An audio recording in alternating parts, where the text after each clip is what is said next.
Hello viewers, இன்றைக்கி நம்ம பார்க்க போகிறது வந்து பார்த்திங்கன்னா FinNifty நாளைக்கு எக்ஸ்பைரி இருக்குது. நாளைக்கு எக்ஸ்பைரி வந்து FinNifty இருக்கிறதுனால லெவல்ஸ் மட்டும் லைட்டாக பார்த்துடலாம். எப்போவுமே நான் சொல்கிற மாதிரி தான், மந்த்லி ஹை மந்த்லி லெவல் கூட மார்க் பண்ணிக்கோங்க, weekly high weekly level mark பண்ணிக்கோங்க. அதே மாதிரி என்னைக்கு ட்ரேட் பண்ண போகிறீங்களோ அன்னைக்கு டேயோட ஹை மார்க் பண்ணிட்டீங்கன்னா நம்மளுக்கு வந்து ஈஸியாக பாசிபிளாகவும் நல்லாயிருக்கும். ஓகேங்களா? சரி, ஓகே.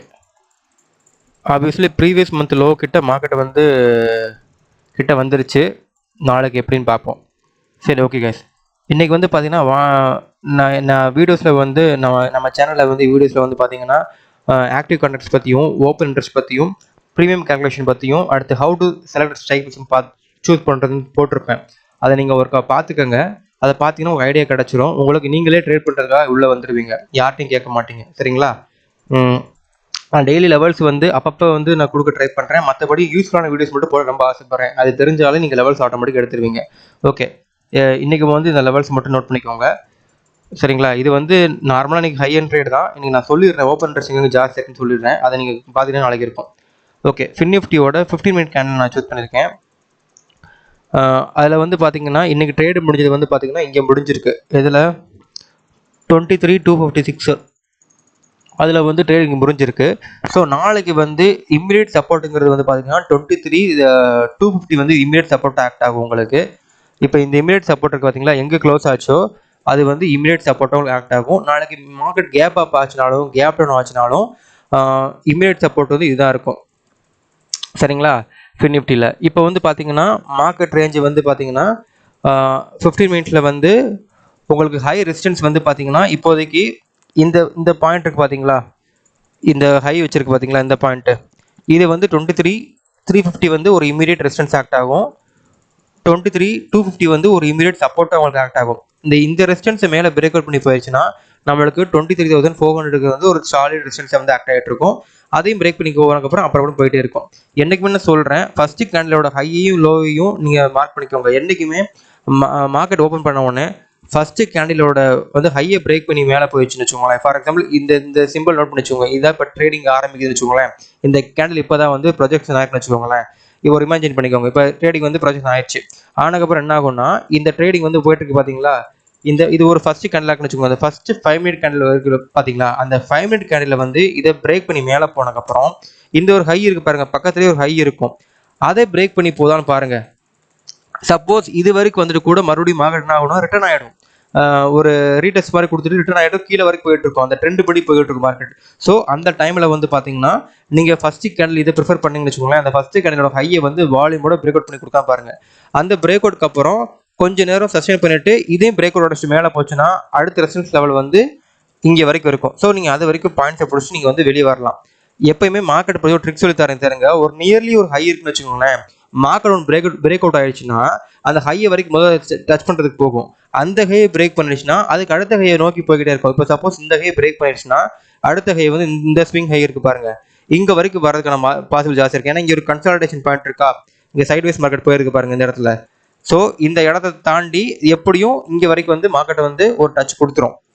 சரிங்களா? அப்படி நல்ல மூவ்மெண்ட் கொடுத்துச்சுன்னா ஸோ நாளைக்கு வந்து பார்த்தீங்கன்னா இந்த இடத்துல வந்து ஹை கொடுக்கும்போது இந்த வீக் ரெசிஸ்டன்ஸாக இருந்துச்சுன்னு வச்சுக்கோங்களேன், ஈஸியாக வந்து பிரேக் அவுட் பண்ணிட்டு இந்த ரெசிஸ்டன்ஸ் வரைக்கும் போயிடும். அட்லீஸ்ட் இந்த ரெசிஸ்டன்ஸ் வரைக்கும் போயிட்டு ஒரு பஃபர் பாயிண்ட் சொல்லுவாங்க. அதாவது என்னன்னா, இப்போ ஒரு நம்ம பஸ்ஸில் வேகமாக போயிட்டு இருக்கோம், ஒரு பிரேக் பிடிக்கும்போது ஒரு முன்னாடி தள்ளும் பார்த்தீங்களா புஷ் மார்க்கில், அந்த மாதிரி தான் மார்க்கெட் இருக்கும். ஃபுல் ஃப்ளோவில் போயிட்டு இருக்கும்போது நம்ம எதை நம்ம ஸ்ட்ராங் சப்போர்ட்னு சொல்கிறோமோ அந்த சப்போர்ட்டுக்கு மேலே ஒரு 50 பாயிண்ட்ஸோ ஒரு 25 பாயிண்ட்ஸோ கண்டிப்பாக வந்து மேலே வந்துட்டு தான் கீழே வரும். சரிங்களா? அது நீங்கள் நிறைய தடவை நீங்கள் பார்த்துருப்பீங்க. இன்னைக்கு கூட பேங்கர்ஸில் கூட அப்படி நடந்துச்சு. இந்த பேங்கர்ஸ் எடுத்துக்கோங்க, எக்ஸாம்பிள் எடுத்துக்கோங்க. ஆக்சுவலாக வந்து பார்த்தீங்கன்னா இது இப்போ வந்து ஓஏ மாறிடுச்சு. காலையில் எப்படி இருந்துச்சுன்னா ஓஏ வந்து இந்த ரெட் கலர் இருக்குது பார்த்தீங்களா, கால் ஆப்ஷன், இது வந்து க்ரீன் கலரை விட ஜாஸ்தி இருந்துச்சு. அப்போ என்ன ஆச்சுன்னா இந்த அப்பயே நோட் பண்ணிருக்கணும் நம்ம, இது மேலே போகுது. ஸோ பிரேக் அவுட் பண்ணி கொடுத்து மேலே போனாலும் ஒரு குறிப்பிட்ட பாயிண்ட்ஸ் வரை கீழே இறங்கிரும் பார்த்தீங்களா. அந்த ரெசிஸ்டன்ஸுக்கு வந்து இந்த ரெசிஸ்டன்ஸ் இங்கே இருந்தாலும் அதை டச் பண்ணுற மாதிரி போயிட்டு கரெக்டாக வந்து இங்கே இறங்கிடுச்சு பாருங்க, மேலே போக விடலை. அதான் சொல்கிறேன், ஒரு ஸ்ட்ராங் சப்போர்ட் இருந்தாலுமே ரெசிஸ்டன்ஸ் இருந்தாலுமே ஒரு குறிப்பிட்ட லெவலுக்கு போயிட்டு வரும். இந்த என்ன பண்ணுவாங்கன்னா ஸ்கேல்பர்ஸ் வந்து இதை பெனிஃபிட் நிறைய எடுப்பாங்க. எப்படி எடுப்பாங்கன்னா, கரெக்டாக ரெசிஸ்டன்ஸ் கிட்ட வரும்போது ஸ்கேல்பர்ஸ் நிற்பாங்க. ஸோ ஒரு மூமெண்டம் ஜாஸ்தியாக கொடுக்கும். அந்த பிரேக் அவுட் பண்ண, அதாவது அந்த ரெசிஸ்டன்ஸ் பிரேக் அவுட் பண்ணணும்னு நினைக்கும் போது கொஞ்சம் மூமெண்டம் ஜாஸ்தியாக இருக்கும். அந்த மூமெண்டம்ல வந்து பாயிண்ட்ஸ் பிடிச்சி வெளியே வந்துட்டே இருப்பாங்க. அதனால தான் மேலே போன ஸ்பீடுக்கு அதே கேண்டில் வந்து கீழே ஃபுல்லாக வந்துருச்சு பாருங்க. அதுக்குள்ளேயே ட்ரேட் ஆகிட்டு இருக்கு பார்த்தீங்களா. அடுத்து க்ளோசிங் மொமெண்டம்ல வந்து உங்களுக்கு கொடுத்துருக்கு. அவ்வளோதான் வித்தியாசம். சரிங்களா, இதை மட்டும் நீங்கள் நோட் பண்ணிக்கோங்க. ஸோ நாளைக்கு வந்து பார்த்தீங்கன்னா இமீடியட் ரெசிஸ்டன்ஸ் வந்து உங்களுக்கு 23,250 ஆக்ட் ஆகும். இதோட இமீடியட் ரெசிஸ்டன்ஸ் வந்து இந்த ஹை ஸ்விங் ஆக்ட் ஆகும். நாளைக்கு ஃபிளாட் ஓப்பனிங்காக இருந்துச்சுன்னா மார்க்கெட் வந்து இந்த லோவை உடைக்குதான்னு பாருங்க. இந்த ஃபர்ஸ்ட் லோ இருக்கு பார்த்தீங்களா, இந்த லோவை உடச்சிட்டு ஃபர்ஸ்ட் கேண்டில் பிரேக் பண்ணிட்டு இந்த லோவையும் உடச்சிட்டு அகைன் இந்த லோவை உடச்சிட்டா நீங்கள் புட் சைடு வந்து கான்சென்ட்ரேட் பண்ணுங்க. ஓஐ வந்து 23,000 வரைக்கும் போகிறதுக்கான பாசிபிலிட்டிஸ் இருக்குது. ஏன் அப்படின்னா நாளைக்கு வந்து நல்ல வேர்ல்டில் கிடைச்சாலும் கிடைக்கலாம். ஏன்னா நாளைக்கு லாஸ்ட் ஃபின்எக்ஸ்பியோட எக்ஸ்பைரி, இனிமேல் எக்ஸ்பைரி வந்து வீக்லி ஒன்ஸ் தான் இருக்குது. அதுவும் இல்லாமல் நாளை கழிச்சு வந்து எலெக்ஷன், மகாராஷ்டிரா எலெக்ஷன் வேறு இருக்குது. மேபி அது மேஜர் இம்பாக்டை வந்து கிரியேட் பண்ண தான் செய்யும். அதனால தான் நிறைய பேர் வந்து பார்த்தீங்கன்னா கொஞ்சம் வந்து மொமெண்டம் வந்து யாருமே ஃபோக்கஸ் பண்ணாமல் இருக்காங்க. இந்தியாரம் வந்து பார்த்தீங்கன்னா அது பொலிட்டிக்கல் இம்பாக்ட் நமக்கு தேவை கிடையாது. இருந்தாலும் சொல்லிடுறேன் உங்களுக்கு ஒரு காஷியஸாக இருங்கன்னு சொல்லிட்டு. ஏன்னா நம்மளுக்கு தமிழ்நாட்டில் இருக்கும், பட் எங்கேயோ ஒரு இம்பாக்ட் வந்து இங்கேயும் கிரியேட் ஆகுதுன்னா, மார்க்கெட்டில் கிரியேட் ஆகுதுன்னா நம்ம அலர்ட்டாக இருக்கணும். இந்த ட்ரெண்ட் லைன் கொடுக்குறேன் பார்த்தீங்களா, இப்போ ட்ரெண்ட் லைன் கொடுத்துருக்கேன் அப்படின்னா நாளைக்கு வந்து கேண்டில் வந்து இந்த ட்ரெண்ட் லைன் கீழே ஆரம்பிச்சுன்னு வச்சுக்கோங்களேன். இந்த ஸ்விங் இருக்குல்ல, இந்த லோ உடச்சிட்டு கீழே வந்து இந்த லோயும் உடச்சி கீழே போகணும் கண்டிப்பாக. அப்போ தான் உங்களுக்கு புட் சைடு கன்ஃபர்மேஷன் கொடுக்கணும் அர்த்தம். அதே இது இந்த ட்ரெண்ட் லைனில் வந்து ட்ரெண்ட் லைன் கீழே பிரேக் அவுட் கொடுத்துச்சுன்னா இந்த இருக்கு பார்த்தீங்கன்னா இந்த ஸ்விங்கு மேலே, இந்த ஸ்விங்கை உடச்சிட்டு மேலே போனால் கால் சைடோட ஆப்பர்ச்சுனிட்டி இருக்குன்னு அர்த்தம். ஸோ நாளைக்கு ஃப்ளாட் ஓப்பனிங்னாலும் சரி, கேப்னாலும் சரி, அதோட இமீடியட் ரெசிஸ்டன்ஸ் வந்து பிரேக் பண்ணி கீழே போய் ஃபர்ஸ்ட் கேண்டில் பிரேக் பண்ணி கீழே போனால் மட்டும்தான் டைரக்ஷன் ஐடென்டிஃபை பண்ணணும்.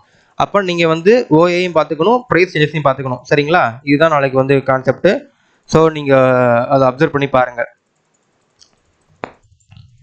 ஸோ இதாங்க ஓஐ. நாளைக்கு வந்து டுமாரோ 19th ஓஐ ஆட் பண்ணி பார்த்துருக்காங்க. ஸோ இது 26 ஸ்டார்ட் பண்ணிங்கன்னா சென்சிபிள் இருந்துச்சுன்னா அதோட ஓஐ கரெக்ட் பண்ணி வரும். ஸோ நமக்கு நாளைக்கு இருந்தால் போதும், நாளைக்கு ஃப்ரீ பண்ண போகிறோம். ஸோ நாளைக்கோட ஓஐ வந்து இதுதான். நான் சாட்டில் காமிச்ச ஓஐ தான் இங்கேயும் காமிச்சிருக்கு. இப்போ இமீடியட்டாக மார்க்கெட் எங்கே 23,250 நேட் இருக்குது. அதாவது நான் சொன்னேன்ல இமீடியட் சப்போர்ட் அண்ட் ரெசிஸ்டன்ஸ் இதாக இருக்குது. கால் சைடுக்கு வந்து இது வந்து சப்போர்ட் ரெசிஸ்டன்ஸ் ஆக்ட் ஆகும், புட் சைடு வந்து சப்போர்ட் ஆக்ட் ஆகும். அதனால தான் அங்கே வந்து மேலேயும் கீழே கிரீன் கலர், மேலே வந்து ரெட் கலராக ஃபார்ம் ஆகிட்டு இருக்கு. அது ஆல்ரெடி தெரியும் உங்களுக்கு, இருந்தாலும் சொல்லிடுறேன். சரிங்களா, தென் இந்த சப்போர்ட்டை கிராஸ் பண்ணுச்சுன்னா அடுத்து இமீடியட் ரெசிஸ்டன்ஸ் வந்து 23,300 சொன்னேன் பார்த்தீங்களா. அந்த 300 ரெசிஸ்டன்ஸ் வந்து இந்த இருக்கு பாருங்க, 23,300 ரெசிஸ்டன்ஸ் இந்த இருக்கு பார்த்தீங்களா. இது எப்பயுமே இந்த ரெசிஸ்டன்ஸ் வந்தாலும் நம்மளுக்கு அடுத்த ஒரு ஸ்விங் இருக்கு பாருங்க. என்னைக்குமே ஸ்விங் இருந்தால் பக்கத்தில் மிஸ் பண்ணிடாதீங்க. ஸ்விங் இருக்கும்போது அந்த ஸ்விங்கை டச் பண்ணுறதுக்கு வந்து கண்டிப்பாக வாய்ப்பு நிறைய கொடுப்பாங்க. அதுக்கு பேர் ஃபேர் வேல்யூ கேப்னு சொல்லுவாங்க. அது தனியாக வீடியோ போடுறேன். அந்த ஃபேர் வேல்யூ கேப்புங்கிற போது அந்த கேப்பை ஃபில் பண்ணுறதுக்கு வந்து கண்டிப்பாக மார்க்கெட் வந்து டச் ஆகும். டச் பண்ணிட்டாலும் கீழே வரும். ஸோ அந்த நேரத்தில் ஸ்கேல்பர்ஸ் வந்து யூஸ் பண்ணிக்குவோம் சான்சஸை. இதையும் பிரேக் பண்ணிச்சுன்னா அடுத்த ரெசிஸ்டன்ஸ் நோக்கி போயிட்டே இருக்கும். ஸோ நாளைக்கு வந்து பார்த்தீங்கன்னா 23,300ம் 23,400ம் நல்ல ஒரு ரெசிஸ்டன்ஸாக ஆக்ட் ஆகும். சப்போர்ட் வந்து பார்த்தீங்கன்னா 23,200ம் 23,100ம் உங்களுக்கு நல்ல ஒரு சப்போர்ட் ஆக்ட் ஆகும். சரிங்களா, இதை பிரேக் பண்ணி போனோம்னா அடுத்த ரெசிஸ்டன்ஸ் போகணும். ஓகேங்களா, அடுத்து நிஃப்டி 50 பார்த்துடலாம். நிஃப்டி 50ல் வந்து பார்த்தீங்கன்னா நம்மளுக்கு லாஸ்ட் வீக்கோட லோ வந்து கட் பண்ணிட்டு கீழே வந்துருச்சு, தெரியுதுங்களா. இந்த லாஸ்ட் வீக் லோவோட கட் பண்ணிட்டு நம்மளுக்கு கீழே வந்துருச்சு. ஸோ பியரிஷ் மூமெண்ட் மாதிரி காட்டுது. ஆனால் க்ளோசிங் வைக்கிறது வந்து பார்த்தீங்கன்னா மேலே வச்சிருக்கு. ஸோ இப்போதைக்கு வந்து பார்த்தீங்கன்னா மார்க்கெட்டோட சென்டிமெண்ட் வந்து மார்னிங் ஓப்பன் பண்ணதுக்கப்புறம் தெரியும். ஸோ எதுக்கும் நீங்கள் என்ன பண்ணணும்னா நம்மளுக்கு வந்து ஒரு வீக்கோட லோவை கிராஸ் பண்ணுதுன்னா அங்கே ஒரு மொமெண்டம் வந்து ஜாஸ்தி கிரியேட் ஆகும். அப்போ எல்லாத்தையும் விட லோ வந்து லாஸ்ட் வீக் லோவோட கீழே இருக்குது அப்படின்னா நம்ம என்ன செய்யணும்னா நம்ம ஜாக்கிரதையாக இருக்கணும். ஓகே, புட் சைடு வந்து மார்க்கெட் வந்து வேகமாக போயிருமாங்கிறத அதை நம்ம வந்து நோட் பண்ணிக்கிட்டே இருக்கணும். ஏன்னா எப்பவுமே ஹையர் மினிட் டைம் ஃப்ரேம் வந்து நம்மளுக்கு ஈஸியாக வந்து காட்டிடும். இந்த மாதிரி ஜோனில் வந்து மார்க்கெட் போயிட்டு இருக்கு, இதுக்கப்புறம் என்ன மாதிரி போகலாங்கிறது வந்து நம்மளுக்கு ஹையர் டைம் ஃப்ரேம் ஜோனில் வந்து ஈஸியாகவே வந்து காமிச்சிடும் உங்களுக்கு. சரிங்களா, இன்னைக்கு பாருங்களேன், இதுக்கு வந்து இந்த ஸ்ட்ரைக் ப்ரைஸ் 23,500 வந்து காலும் புட்டு ஈவனாகவே ரேட் ஆயிருக்கு. அதனால மார்க்கெட் வந்து சைட் வைஸ்லேயும் கரைஞ்சிருக்கு பாருங்க. இதெல்லாம் இது 15 மினிட்ஸ் ஸ்கேனில் நான் காமிச்சிட்டு இருக்கேன். ஸோ இதையும் நீங்கள் நோட் பண்ணிக்கணும். ஜஸ்ட் வந்து நாளைக்கு மார்க்கெட் வந்து இங்கே ஒரு கேப் அப்ல ஸ்டார்ட் ஆனாலும் கேப் டவுன் ஸ்டார்ட் ஆனாலும் இந்த ஸ்விங்கை கட் பண்ணிட்டு மேலே போனால் தான் உங்களுக்கு கால் சைடு. அதே மாதிரி இந்த லோவை கட் பண்ணிட்டு கீழே போனால் தான் புட் சைடு வந்து உங்களுக்கு ஜாஸ்தி வாய்ப்பு இருக்கும். சரிங்களா, அதை மட்டும் நீங்கள் ஞாபகம் வச்சுக்கோங்க. ஓஏ பொறுத்த வரைக்கும் எங்கே ஸ்ட்ராங் ஓஏ இருக்குன்னு பாருங்க. ஓஏக்கு மேலேயோ ஓஏ கீழே எடுக்கும்போது அந்த ஓப்பன் இன்ட்ரெஸ்ட் வந்து சப்போர்ட் ரெசிஸ்டன்ஸ் ஆக்ட் ஆகும்போது பார்த்து ட்ரேட் பண்ணுங்க. ஸ்கேல்பிங் பண்ணும்போது கொஞ்சம் ஜாக்கிரதை ஸ்கேல்பிங் பண்ணுங்க. ஏன்னா வாலட்டிலிட்டி வந்து ஜாஸ்தியாக இருக்குது நவடேஸ் வந்து. ஓகேவா? ஸோ கம்மிங் வெனஸ்டேக்கு மேலே வியாழக்கிழமை வந்து டோட்டலாகவே வந்து பார்த்தீங்கன்னா எக்ஸ்பைரி வந்து வேறு மாதிரி ஆக போகுது. அதனால நம்ம அதுக்கு தகுந்த மாதிரி ட்ரேட் எடுக்கணும். இது வந்து ஃபிளாக் பேட்டர்ன் கொடுத்துருக்காங்க. ஸோ இந்த மாதிரி ஒரு பிக்சர் வந்து கிரியேட் ஆச்சுன்னு வச்சுக்கோங்களேன். ஒன்று மேலே கட் பண்ணால் நல்ல ஒரு மொமெண்டம், ஒரு சிங்கிள் கேண்டில் மேலே தூக்கிட்டு போயிடும். அடுத்து டவுனில் கட் பண்ணால் சிங்கிள் கேண்டில் டவுனில் கொண்டு போயிடும். ஸோ இந்த மாதிரி நீங்கள் நாளைக்கு இப்போ ஒரு ட்ராப் பண்ணி வச்சிருக்கீங்கன்னு வச்சுக்கோங்களேன். நாளைக்கு மார்க்கெட் வந்து ஃபர்ஸ்ட் கேண்டில் ஓப்பன், இது ஃபர்ஸ்ட் கேண்டில் இப்போ இமேஜின் பண்ணிக்கோங்க. இந்த ஃபர்ஸ்ட் கேண்டில் வந்து இந்த இந்த இந்த லைனை, அதாவது இந்த சப்போர்ட் இந்த ரெசிஸ்டன்ஸ் லைனை பிரேக் பண்ணிட்டு வச்சுக்கோங்களேன். இந்த ஸ்விங்கை பிரேக் பண்ணணும். இதை பிரேக் பண்ணி அதுக்கு அடுத்த லைனில் வந்து பிரேக் பண்ணால் மட்டும் தான் மேலே போகும். ஸோ நல்லா ஸ்கேல்பிங் பண்ண தெரிஞ்ச மட்டும் இந்த கேண்டில் கூட ட்ராவல் பண்ணணும். ஸ்கேல்பிங் பண்ண தெரியல, நான் புதுசுங்கிறவங்க தயவு செஞ்சு நம்ம வாட்ச் பண்ணுறது தான் நல்லது. எப்போ ஆப்பர்ச்சுனிட்டி கிடைக்கோ அப்போ மட்டும் தான் ட்ரேட் பண்ணணும். ஸ்கேல்பர்ஸ் வந்து எப்பயுமே வந்து பார்த்தீங்கன்னா அவங்க ரொம்ப ப்ராக்டிஸ் பண்ணியிருப்பாங்க. அவங்க ஈஸியாக வந்து தெரிஞ்சிடும். நீங்கள் மார்க்கெட் ரிவர்ஸில் போயிட்டே இருக்கும், ஆனால் அவங்க கால் சைடு வந்து பாயிண்ட்ஸ் எடுத்துருவாங்க. ஏன்னா எப்போ வந்து டவுன் ஆகும், எந்த மொமெண்டம் வந்து எந்த டேரக்ஷனில் கொடுக்குங்கிறது ப்ராக்டிஸ் பண்ணவங்களுக்கு நல்லாவே தெரியும். அதனால் ப்ராக்டிஸ் பண்ணணும்னா நீங்கள் ஃபஸ்ட்டு வந்து நல்லா வாட்ச் பண்ணுங்கள் மார்க்கெட்டை, எப்படி டேரக்ஷனில் போகுது, எப்படி எந்தெந்த மொமெண்டம் கிடைக்குது, சப்போர்ட் கிட்ட வந்தும் எப்படி நம்ம கால் சைடு வந்து ஸ்கேல்பர்ஸ் வந்து ப்ராஃபிட் புக் பண்ணிட்டு வெளியே வராங்க. அதெல்லாம் மொமெண்டம் சேஞ்சஸ் தான். இங்கே வந்து நீங்கள் நினச்சிருப்பீங்க சப்போர்ட் இருக்கு மேலே போகாதுன்னு நினச்சிட்டு இருப்பீங்க. என்ன பண்ணுவாங்க, திடீர்னு புட் சைடு நான் ஒரு சொல்றேன்னா ஒரு சின்ன கான்செப்ட் ஞாபகம் வச்சுக்கோங்க. மார்க்கெட் வந்து இப்போ ரெசிஸ்டன்ஸ் ஆக்ட் ஆகிட்டு இருக்கு, இது மேலேயே போக மாட்டேங்குது. இதே புட் பையர் என்ன பண்ணுவாங்க, இங்கே சப்போர்ட் வந்துருச்சு மார்க்கெட் கீழே தான் சொல்லிட்டு எல்லாம் புட்டுக்கு போயிருப்பாங்க. ஆனால் அந்த இடத்துல வந்து பார்த்தீங்கன்னா மார்க்கெட் வந்து கால் சைடு இருக்கு பார்த்தீங்களா, கால் சைடு வந்து ஸ்கேல்பர்ஸ் பாயிண்ட் புக் பண்ணிடுவாங்க. எப்படின்னா இங்கே வந்துருச்சு, ரெசிஸ்டன்ஸ் வந்துருச்சு, ஆனாலும் ஒரு ஸ்பைக் வந்து கொடுத்துட்டு தான் போகணும்னு தெரியும். ஏன்னா அந்த ரெசிஸ்டன்ஸ் டச் பண்ணுறதுக்கு ஒரு மொமெண்டம் ஃபோர்ஸாக ஜென்ரேட் ஆகும். ஏன்னா அந்த பொசிஷனை க்ளோஸ் பண்ணி மாறி கொண்டு வருவாங்க. இப்போ வந்து பார்த்தீங்கன்னா இந்த கேண்டில் வந்து இங்கே வரைக்கும் வருதுன்னா இதுக்கு வந்து செல்லர்ஸ் இருப்பாங்கல்ல, அதாவது நான் சொன்னேன் இல்லையா, ரைட்டர்ஸ் வந்து பொசிஷனை சேஞ்ச் பண்ணுவாங்கன்னு சொல்லிட்டு அவங்க என்ன நினைப்பாங்க, ஓகே இது வரைக்கும் போயிருச்சு செல் பண்ணிட்டாங்க. அகைன்ஸ்ட் வந்து பொசிஷனை ஷிஃப்ட் பண்ணும்போது என்ன ஆகும்னா அந்த பொசிஷன் ஷிஃப்ட் பண்ணுற செகண்டில் வந்து ஸ்பைக் கொடுக்கும். அந்த ஸ்பைக்கு தெரிஞ்சு தான் என்ன பண்ணிருக்காங்கன்னா ட்ரேடர்ஸ் வந்து உள்ளே போயிட்டு கால் சைடு என்ன தான் டேரக்ஷன் மாறினாலும் அவங்க வந்து தைரியமாக கால் சைடில் வந்து ஸ்கேல் பண்ணிட்டு வந்துருவாங்க. அவங்க என்ன பண்ணுவாங்க, லாட்ஸ் வந்து நான் 500 குவான்டிட்டிஸ் 900 லாட்ஸ் வந்து ஹெவியாக போடுவாங்க. 1 2 3 போட மாட்டாங்க, அவங்க ஹெவியாக போட்டுருவாங்க. இருக்கிற லாட்ஸை ஃபுல்லாக போட்டுட்டு என்ன உட்காந்துருப்பாங்க. ஒரு ஸ்ட்ரைக்கில் வந்து ஒரு எத்தனை பாயிண்ட் வருதோ ஒரு 15K 1000K 20K சொல்லிட்டு புக் பண்ணிட்டு வெளியே வந்துகிட்டே இருப்பாங்க. அது வந்து கேபிட்டல் ஜாஸ்தியாக இருந்துச்சுன்னா நான் யாரும் பண்ணலாம். பட் அதை பிலீவ் பண்ணி போகிறது வந்து ப்ராக்டிஸ் வேணும், வெல் ட்ரெயின்டு வேணும். அப்போ தான் பிலீவ் பண்ண முடியும். இல்லாட்டி ஒரு செகண்டில் வந்து 20K லாஸ் ஆகிறதுக்கு வாய்ப்பு இருக்குது. நீங்கள் உள்ள ஒரு 1 lakh கேபிட்டல் போட்டு போகிறீங்க, வித்தின் மொமெண்டமில் வந்து 15K சம்பாதிக்கிறீங்கன்னா அது அடுத்த செகண்ட் 15K லாஸ் ஆகிறது வாய்ப்பு இருக்குது. அங்கேயும் நீங்கள் பார்க்கணும். சரிங்களா? அதனால தான் சின்ன சின்ன லாட்டாக போட்டு மேலே போங்கன்னு சொல்கிறது. Okay fine. இந்த ஃபிளாக் பால் பேட்டர்ன் பார்த்துக்கோங்க. நாளைக்கு இதை பிரேக் பண்ணிட்டு மேலே போச்சுன்னா, இந்த ஸ்விங்கை கட் பண்ணி மேலே போச்சுன்னா கால் சைடு மொமெண்டம் கொடுக்கும். அதே இந்த லோவை கட் பண்ணி கீழே வந்துச்சுன்னா, இதே லோவை கட் பண்ணி கீழே வந்துச்சுன்னா பொறுத்து மொமெண்டம் கொடுக்கும். ஓகே, நிஃப்டி 50 ஓஏ பார்த்துடலாம். நாளைக்கு வந்து ஸ்ட்ராங் சப்போர்ட்டாக இருக்க போகிறது வந்து 23,500 வந்து நாளைக்கு ஸ்ட்ராங் சப்போர்ட் ஆக்ட் ஆக போகுது. இப்போ வந்து மார்க்கெட் வந்து 23,450 இருக்கு. ஸோ ஸ்ட்ராங் சப்போர்ட் வந்து 23,500. இதை பிரேக் பண்ணி போடனா தான் அடுத்த ரெசிஸ்டன்ஸ் லெவல் போய்கிட்டு இருக்கும். அடுத்து வந்து ஒரு சப்போர்ட்டாக திகழ்றது வந்து 23,400 வந்து இங்கே ஒரு ஸ்ட்ராங் சப்போர்ட் ஆக்ட் ஆகும். இதுக்கு அடுத்து வந்து சப்போர்ட் வந்து பார்த்தீங்கன்னா 23,300 சப்போர்ட் ஸ்ட்ராங் சப்போர்ட் ஆக்ட் ஆகும். அதையும் உடச்சா மட்டும்தான் 23,200 ஆக்ட் ஆகும். சரிங்களா? இதுக்குள்ளே தான் மார்க்கெட் வந்து ரன் ஆகிட்டு இருக்கும். நாளைக்கு ஒரு நாள் வந்து கொஞ்சம் கேர்ஃபுல் ட்ரேட் பண்ணுங்க. ஏன்னா வியாழக்கிழமை வந்து எக்ஸ்பைரி ஃபுல்லாக டோட்டலாக மாறுது, லாட் சைஸ் மாறுது, எல்லாம் மாறுது. ஸோ அதுக்கு தகுந்த மாதிரி நம்ம பொசிஷனை வந்து அரேஞ்ச் பண்ணுற வேண்டிய சூழல் இருக்கும். ஸோ நாளைக்கு வந்து கொஞ்சம் காசு ட்ரேட் பண்ணுங்க. நாளைக்கு வச்சு மார்க்கெட் லீவு. மகாராஷ்டிரா மெயின் இடத்துல வந்து எலெக்ஷன் நடக்குது, மெயின் கேம்பெயின் அங்கே இருக்கிறதுனால கொஞ்சம் டிஃப்ரென்ஸ் இருக்க தான் செய்யும். அடுத்து பேங்க் நிஃப்டி அனாலிசிஸ் பார்த்துடலாம். பேங்க் நிஃப்டி வந்து பார்த்தீங்கன்னா இன்னைக்கு ட்ரேட் முடிஞ்சிருக்கிறது வந்து எந்த சிம்பிளில் லோவில் முடிச்சிருக்காங்க, ஒரு 50,361 ஹையில் முடிச்சிருக்காங்க. ஸோ இதில் வந்து பார்த்தீங்கன்னா உங்களுக்கு நாளைக்கு வந்து ஒரு இமீடியட் சப்போர்ட் வந்து பார்த்தீங்கன்னா இந்த ஜோன் ஆக்ட் ஆகிட்டு இருக்கும். அதாவது 50,300 இது வந்து இமீடியட் சப்போர்ட் ஆக்ட் ஆகும் மார்க்கெட்டிங் ஓப்பன் ஆச்சுன்னா. அதுக்கு மேலே இருக்க சப்போர்ட் வந்து பார்த்தீங்கன்னா நல்ல ஸ்ட்ராங் சப்போர்ட் 50,500. ஆனால் இது வந்து 50,400 வந்து வீக் சப்போர்ட்டாக இருந்துச்சுன்னா நாளைக்கு கொடுக்கக்கூடிய ஃபர்ஸ்ட் கேண்டில் வந்து மேலே பிரேக் அவுட் ஆகிட்டு போகும்போது இங்கே வரைக்கும் போகிறதுக்கான பாசிபிலிட்டிஸ் வந்து ரொம்ப அதிகமாக இருக்குது. அதே இது டவுன் சைட் போகும்போது இந்த வீக் கேண்டில் இருந்துச்சுன்னா இதை டவுன் பிரேக் பண்ணிட்டு இந்த ஸ்விங் லோ வரைக்கும் போகிற வாய்ப்பு இருக்குது. இந்த ஸ்விங் லோவையும் பிரேக் பண்ணிச்சுன்னா இது வரைக்கும் டச் ஆக வாய்ப்பு இருக்குது. சரிங்களா? அதுக்கு அடுத்து மார்க்கெட் போயிட்டு இருக்கு. நீங்கள் ஃபுல்லாகவே மார்க்கெட் பேங்க் நிஃப்டி வந்து சைட் வைஸாக போனதுனால நாளைக்கு மேக்ஸிமம் மொமெண்டம் கிடைக்கிறதுக்கான பாசிபிலிட்டிஸாக ரொம்ப ரொம்ப ஜாஸ்தியாக இருக்குது. ஸோ அதையும் பார்த்துக்கோங்க. இந்த ஓஏ வந்து ஸ்ட்ராங் 50,000 ஓஏ இது வர்றதுக்கு வந்து மேபி இந்த வீக் அடுத்த வீக் டவுன் வந்தால் வரும், இந்த ஸ்விங் வரைக்கும் வரும். இந்த இருக்குது பார்த்தீங்களா, இந்த ஒரு லோ, இந்த லோ கட் பண்ணிட்டா தாராளமாக 50,000 வரைக்கும் நம்மளுக்கு மார்க்கெட் எக்ஸ்பெக்ட் பண்ண முடியும் பியரிஷ் சைடு. ஓகேங்களா, அதுக்கப்புறம் நீங்களே பார்த்துட்டே போகலாம். அதுக்கப்புறம் என்னென்ன ஸ்விங்ஸ் இருக்கோ நம்ம ரெசிஸ்டன்ஸ் ஆக்டிவேட் பண்ணலாம். 49,000 கிட்ட இருக்குது, 49,900 இது ஒரு ஸ்ட்ராங் சப்போர்ட் ஆக்ட் ஆகும், இதுவும் ஸ்ட்ராங் சப்போர்ட் ஆக்ட் ஆகும்.